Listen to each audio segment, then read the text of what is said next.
मैं सरकार को आपके माध्यम से यह रिक्वेस्ट करना चाहूंगा कि देश का कर्जा और कैसे ना बढ़े इस पर काम करें, ना कि और कर्जा लेने के लिए हम जीडीपी और डेट टू जीडीपी के फॉर्मूले के रेशियोज बदलकर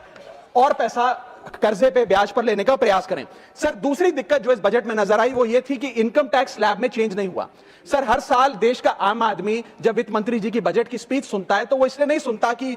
पीएलआई की क्या इन्वेस्टमेंट होगी, कौन सा कॉरिडोर बन रहा है। देश का आम आदमी, सैलरीड क्लास, इसलिए बजट की स्पीच सुनता है कि उसके अंदर स्लैब में कोई रिवीजन होगा, क्या हमारी स्टैंडर्ड डिडक्शन की जो हमें डिडक्शन मिलती है वो बढ़ेगी। लेकिन इस बार बजट में देश का आम आदमी और खास तौर पर देश का मिडिल क्लास डिसअपॉइंट हुआ। पहले ही there has been a stagnation in the salaries, inflation 6.8% पे खड़ा है, लेकिन उसके बावजूद हमने इस बार कोई स्लैब में या स्टैंडर्ड डिडक्शन में चेंज नहीं देखा। मैं आपके माध्यम से वित्त मंत्री जी को रिक्वेस्ट करना चाहूंगा कि आप इसी बजट में अनाउंसमेंट करें कि स्टैंडर्ड डिडक्शन जो 75,000 रुपए उसे बढ़ाकर सैलरीड क्लास के लिए 1.5 लाख रुपए किया जाए। सर, थर्ड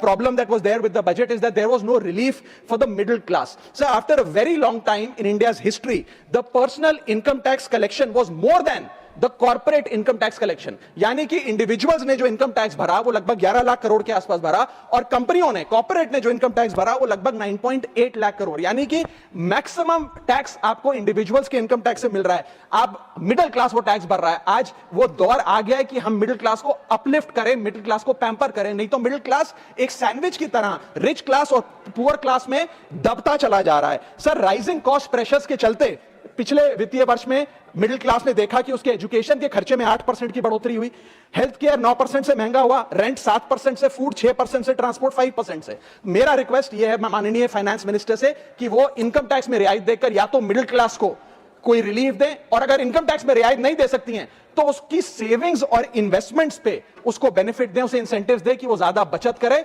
ज्यादा वेल्थ क्रिएशन कर पाए। सर,